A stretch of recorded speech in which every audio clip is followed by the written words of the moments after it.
Hello everyone, welcome on my channel KD प्रयास academy. अगर आप सीटेट पेपर की 2 की तैयारी कर रहे हैं और आपका फर्स्ट टाइम है, पहली बार सीटेट परीक्षा दे रहे हैं, सेल्फ स्टडी से तैयारी कर रहे हैं, तो आपको सबसे पहले जो चीज़ें उठानी चाहिए वो है आपको एनसीईआरटी की बुक उठानी चाहिए। चाहे आप किसी भी सब्जेक्ट बैकग्राउंड से हैं, उससे कोई फ़र्क नहीं पड़ता है, क्योंकि पेपर 2 आपके बिना एनसीईआरटी कंप्लीट किए, आपका कॉन्सेप्ट क्लियर किए नहीं हो सकता है। समय है, कर लीजिए। बाद में आपको प्रीवियस ईयर पेपर, हम यहाँ पे प्रीवियस ईयर पेपर अभी तक तो मैं शेयर कर रही थी, बट 2 दिन डिसाइड किया है कि आपके सैटरडे और संडे 2 दिनों में आपके प्रीवियस ईयर पेपर आएंगे। आज आपके कुछ प्रीवियस ईयर पेपर आ जाएंगे जिनको आप देख सकते हैं। तो आज मैं सोशल स्टडी वालों का डाल रही हूँ। सैटरडे संडे में आपके साइंस की जो प्रीवियस ईयर पेपर क्वेश्चन पूछे गए हैं उनको हम लोग देखेंगे। तो आपकी क्लासेस की जो प्रीवियस ईयर होंगी वो सैटरडे संडे में आएंगी। डेली आपकी क्लासेस चलेंगी क्योंकि चैप्टर्स हैं और उनको समझना बहुत ज़रूरी है। तो अगर पहली बार हैं तो प्लीज़ वीडियो को लाइक कर दीजिएगा, चैनल को सब्सक्राइब कर दीजिएगा और जितने ज़्यादा हो सके शेयर ज़रूर करिएगा, ताकि उन लोगों तक पहुंच सके जहां तक मेरी वीडियो नहीं पहुंच पा रही है। चलिए लाइन बाय लाइन पढ़ते हैं। और इस चैप्टर में आपको पढ़ना है कि जो ह्यूमन है उनका शरीर किस प्रकार से गति करता है, यानी हम लोगों का जंतुओं का शरीर कैसे गति करता है। जैसे मछली किस तरीके से तैर सकती है, सांप किस तरीके से रेंगते हैं, उनके शरीर में ऐसा क्या पार्ट होता है, कॉकरोच किस तरीके से चलते हैं। तो ये सारी चीज़ों को इस चैप्टर में पढ़ना है, इसलिए ये चैप्टर बहुत इम्पॉर्टेंट है। यहाँ से आपको अस्थियाँ, उपास्थियाँ, पेशियों सबकी जानकारी मिलेगी। कौन सी संधि किस अंग में पाई जाती है वो भी आपको इसी चैप्टर में मिलेगा। ठीक है, तो जहाँ पे नीड होगी वहाँ पे एक्सप्लेनेशन होगा, लेकिन जहाँ पे नीड नहीं है, एनसीईआरटी को ऐसे ही पढ़ते हैं, जहाँ पे नीड नहीं है वहाँ लाइन बाय लाइन पढ़िए ज़रूर, लेकिन आप सिर्फ पढ़ते चलिए, क्योंकि यहाँ पे बहुत सारी चीज़ें ना आपको एक बात करने के फॉर्म में दी रहती हैं। तो उनको पढ़ना ज़रूर है, लेकिन आपको समझना वहाँ है जहाँ पे आपके मेन पॉइंट है और जहाँ से आपके नोट्स बनते हैं। तो हम लोग वहीं पर रुकेंगे और पूरा चैप्टर इस तरीके से क्लियर करने की कोशिश करेंगे। नहीं होगा तो 2 पार्ट्स में देखेंगे। बिल्कुल शांत होकर बैठिए तथा अपने शरीर में होने वाली गतियों का अनुभव करिए। ठीक है, जब हम बैठे होते हैं तो हमारी क्या धक धक जैसा लगता है ना, कि सांस लेते हैं, ये सारी चीज़ें क्या होती हैं, कुछ गतियाँ अपने आप होती हैं, कुछ जैसे बॉल फेंक रहे हैं तो ये तो हम फेंक रहे हैं ना, अपनी इच्छा से कर रहे हैं। तो कुछ गतियाँ ऐसी होती हैं, कुछ गतियाँ जब हम कुछ नहीं कर रहे होते और तब भी हमारे बॉडी को फील करेंगे तो उसमें कुछ गतियाँ होती रहती हैं। आप समय समय पर अपनी पलकें झपकाते ही होंगे। श्वास लेते समय अपने शरीर में होने वाली गतियों का परीक्षण करिए। हमारे शरीर में स्वतः ही अनेक गतियां निरंतर होती रहती हैं। ठीक है, इतनी बात आई होप सभी के साथ होती हैं, तो सभी को समझ में आ गई होंगी। जब आप अपनी नोटबुक में लिखते हैं तब आपके शरीर का कौन सा भाग गति करता है, जब आप मुड़कर अपने मित्र को देखते हैं तब शरीर का कौन सा भाग गति करता है। उपयुक्त सभी उदाहरणों में आप उसी स्थान पर रहते हुए भी आपके शरीर का कोई न कोई भाग गति करता है। आप एक स्थान से दूसरे स्थान पर जाते हैं तब गति करता है। तो ये सारी चीज़ें हैं कि अगर हम किसी को मुड़ के देख रहे हैं या एक स्थान से दूसरे स्थान पर जा रहे हैं, सभी चीज़ों में हमारा शरीर क्या कर रहा है, गति कर रहा है। ठीक है, कक्षा के बाद विद्यालय के मैदान में जाते हैं अथवा विद्यालय के बाद अपने घर जाते हैं, तो इस स्थिति में आप एक स्थान से दूसरे स्थान तक वास्तव में चल कर जाते हैं। आप चलकर, दौड़कर या कूदकर या एक स्थान से दूसरे स्थान पर जाते हैं। ठीक है, ये सारी चीज़ें हम जानते हैं, और लेकिन फिर भी पढ़ना ज़रूरी है क्योंकि कहीं कोई चीज़ छूट ना जाए जो हमें हमारे एग्ज़ाम के पॉइंट ऑफ व्यू से ज़रूरी है। बूझो पौधों की गति को लेकर भी आश्चर्यचकित होता है। वह जानता है कि पौधे एक स्थान से दूसरे स्थान तक गति नहीं करते हैं, परंतु क्या वे किसी दूसरे प्रकार की गति का प्रदर्शन करते हैं, तो हम लोग इसको भी जानेंगे। अब यहाँ पे एक ये टेबल दिया हुआ है, देखिए, गमन में प्रयुक्त होने वाला भाग या अंग। तो गाय जो होता है वो पैर से चलता है। जंतु कैसे गमन करते हैं, चलते हैं। मनुष्य भी चलता है। सांप का संपूर्ण शरीर गमन में प्रयुक्त होता है और वो रेंग कर चलता है। तो इसी तरीके से कौन से पक्षी किस तरीके से चलते हैं और उसके बारे में पूरी डिटेल इस चैप्टर में है।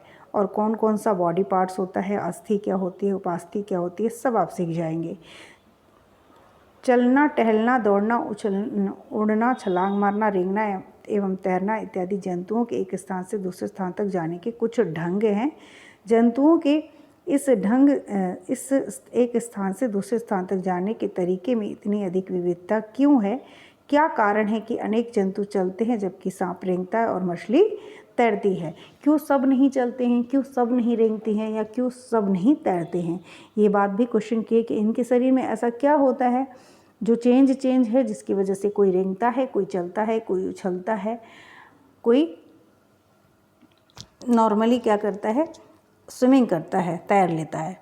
ठीक है, तो ये सारी चीज़ें क्योंकि उनके शरीर का जो पार्ट्स होता है, अंग होते हैं, उनके कुछ डिफरेंसेस होते हैं जिसकी वजह से ये सारी चीज़ें होती हैं। मानव शरीर एवं इसकी गतियाँ। जंतुओं की विविध गतियों पर ध्यान देने से पूर्व आइए अपने शरीर की कुछ गतियों को ध्यानपूर्वक देखें। क्या आपको विद्यालय में शारीरिक व्यायाम करने समय आनंद आता है? विद्यालय में शारीरिक व्यायाम करते समय आपके हाथ एवं पैर किस प्रकार गति करते हैं? तो ये यहाँ से मैं थोड़ा सा स्किप करूँगी और यहाँ पे देखने का प्रयास करिएगा। ये आपके लिए अच्छा है पढ़ने के लिए। एक काल्पनिक विकेट पर काल्पनिक गेंद फेंकने का प्रयास करिए, मतलब कोशिश करिए कि हम गेंद फेंक रहे हैं। ठीक है, बॉलिंग कर रहे हैं। तो बॉलिंग करने के लिए क्या करेंगे? अपने कंधे से वृत्ताकार रूप में घुमाते हैं, ऐसे ही करते हैं बॉलर। क्या आपका कंधा भी गति करता है? पीठ के बल लेट जाइए तथा अपने पैर को कूल्हे के चारों ओर घुमाइए। अपनी भुजा को कोहनी के ऊपर नीचे करिए। इस प्रकार पैरों को घुटने से मोड़िए। अपने हाथों को अपने पार्श्व में सीधा तानिए। भुजा को मोड़ते हुए अंगुलियों को कंधे से छुइए। आपने हाथ का कौन सा भाग मोड़ा? हाथों को सीधा तानकर नीचे की ओर झुकने का प्रयास कीजिए। क्या आप ऐसा कर पाते हैं? तो ये सारी चीज़ें अगर आप करने की कोशिश करेंगे तो कुछ चीज़ें हो पाएंगी, कुछ नहीं हो पाएंगे। अब क्यों हो रही हैं ये देखते हैं। हम अपने शरीर के कुछ अंगों को तो स्वतंत्र रूप से किसी भी दिशा में घुमा सकते हैं, लेकिन कुछ अंगों को सिर्फ एक ही दिशा में घुमाया जा सकता है, जबकि कुछ अंगों को केवल एक ही दिशा में घुमा सकते हैं। हम अपने शरीर के कुछ भागों को घुमाने में असमर्थ क्यों होते हैं?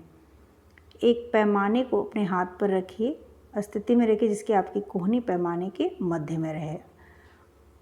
अब जब ये देखिए, अब अगर आप ये डायग्राम को देखेंगे तो यहाँ पे इसका हाथ क्या किया गया है, जहाँ से ये जॉइंट था, जुड़ाव था, वहीं पे क्या कर दिया गया, सीधे इस पटरे को, लकड़ी को क्या किया गया है, बांध दिया गया है।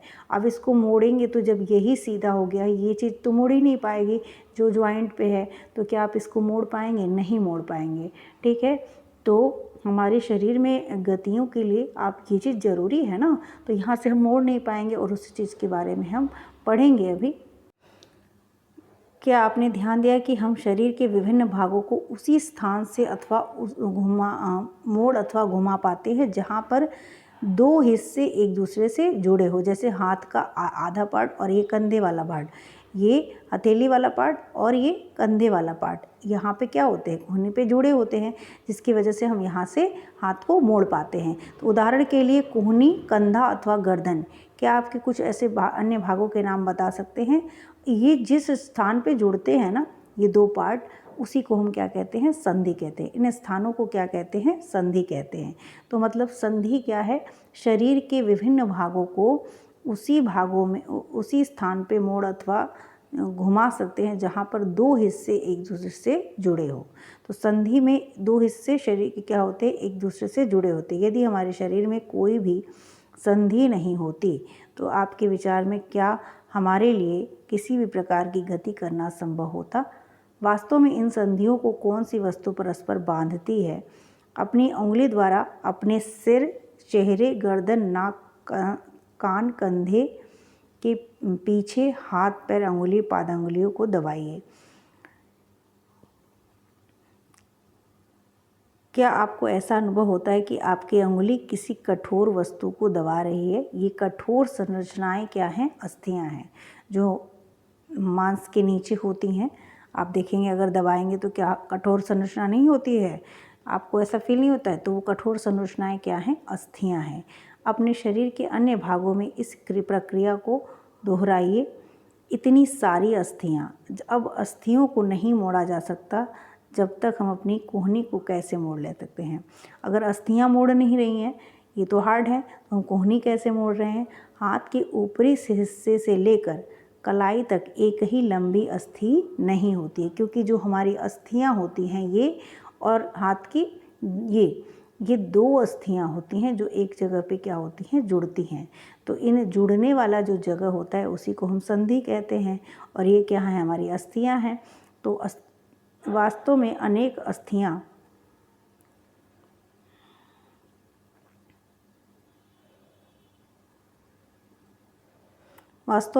अस्थियां कोहनी तक जुड़ी रहती। इसी प्रकार हमारे शरीर के प्रत्येक हिस्से में अनेक अस्थियां हैं। हम अपने शरीर को कैसे उसी स्थान पर हिला या झुका नहीं सकते जहां ये अस्थियां एक दूसरे से मिलती है। विभिन्न गतिविधियों विभिन्न प्रकार की गतियों के लिए हमारे शरीर में अनेक प्रकार की संधियां होती हैं, और उन संधियों के बारे में हम जानेंगे। और ये संधियां कहाँ कहाँ किस अंग में कौन सी संधि पाई जाती है इसको भी हम जानेंगे, क्योंकि हमारे इम्पॉर्टेंट है, ये टॉपिक बहुत इम्पॉर्टेंट है, तो बहुत ध्यान से सुनिएगा। कंदुक खल्लिका संधि। अब ये संधि क्वेश्चन आता है कि ये संधि कहाँ पाई जाती है, इसके बारे में कुछ आपको हिंट भी दिया जा सकता है ऑप्शन में, तो इसको देखते हैं। मान लीजिए कागज़ की एक पट्टी को बेलन यानी सिलेंडर के रूप में मोड़िए। रबड़ अथवा प्लास्टिक की एक पुरानी गेंद में छेद करके उसमें मोड़े हुए कागज़ के बेलन को डालिए, जैसा कि दर्शाया गया है। अभी हम लोग देखेंगे।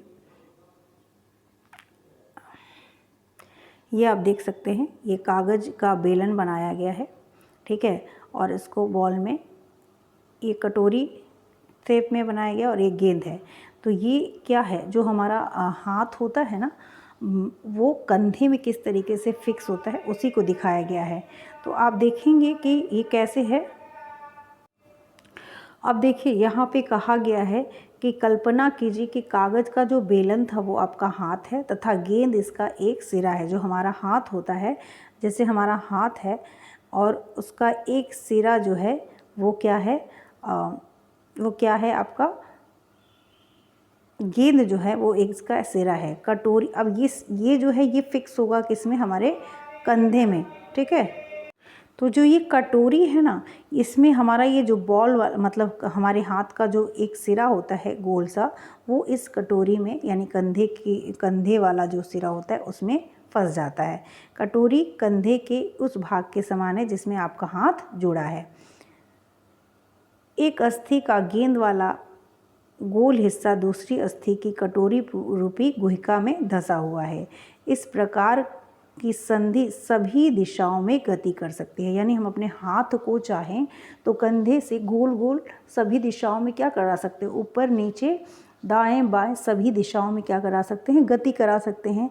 तो अगर आपसे पूछा जाए कि एक ऐसी अस्थि जो सभी दिशाओं में गति कर सकती है, उस संधि का नाम क्या है? तो वो है कंदुक खल्लिका संधि। और इस प्रकार की संधि कहाँ पाई जाती है, ये भी क्वेश्चन किया जा सकता है। तो उपरोक्त प्रकार की संधि का कोई अन्य उदाहरण हो सकते इस अनुभाग के द्वारा। ये कंदुक खल्लिका संधि है, ये कहाँ पाई जाती है? आपके कंधे में, ठीक है। तो कंदुक खल्लिका संधि कहाँ पाई जाती है? कंधे में पाई जाती है, और ये आपको याद रहना चाहिए। उसके बाद है धुराद्र संधि। गर्दन, जो हमारी गर्दन होती है, जो हमारी गर्दन है, यहाँ पे ये संधि पाई जाती है। गर्दन में हमारी ये संधि पाई जाती है।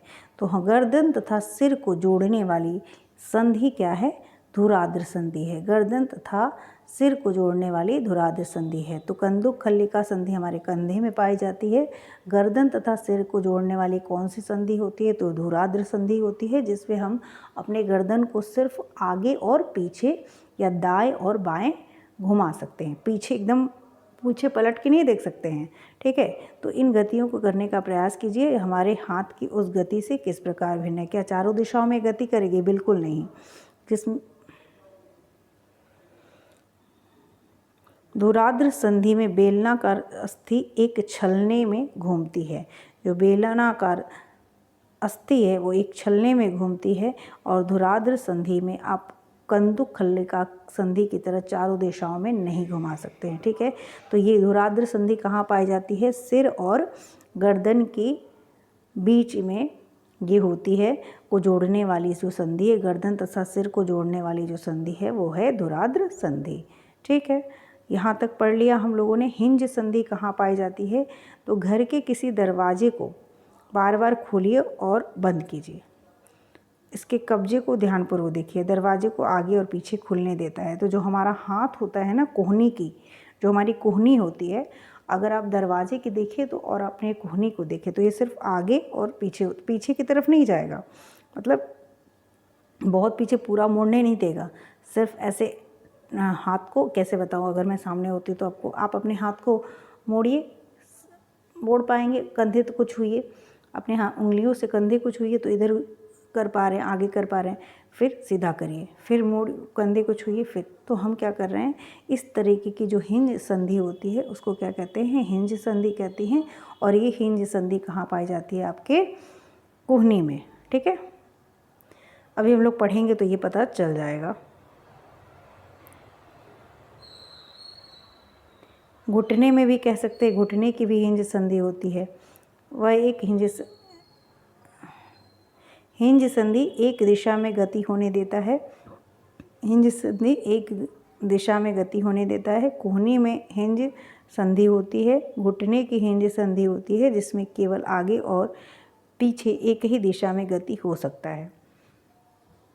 तो ये हुआ हमारा हिंज संधि का एग्जाम्पल। अब हम लोग दूसरी वीडियो जो आएगी आपकी, उसमें अचल संधि और एनिमल्स में डिफरेंट टाइप के जो एनिमल्स हैं, जैसे सांप क्यों रेंगता है और सारी चीज़ों के बारे में पढ़ेंगे। वीडियो कैसी लगी आप ज़रूर हमसे डिस्कस करिएगा कमेंट के थ्रू, ताकि हमें अपनी चीज़ों के बारे में जो हम वर्क कर रहे हैं उस पर कैसा रिस्पॉन्स है, आपका फीडबैक कैसा है। बिना फीडबैक के कोई भी चीज़ समझ में नहीं आती है, तो आपका फीडबैक हमारे लिए बहुत इम्पॉर्टेंट है। थैंक यू, आज के लिए इतना ही।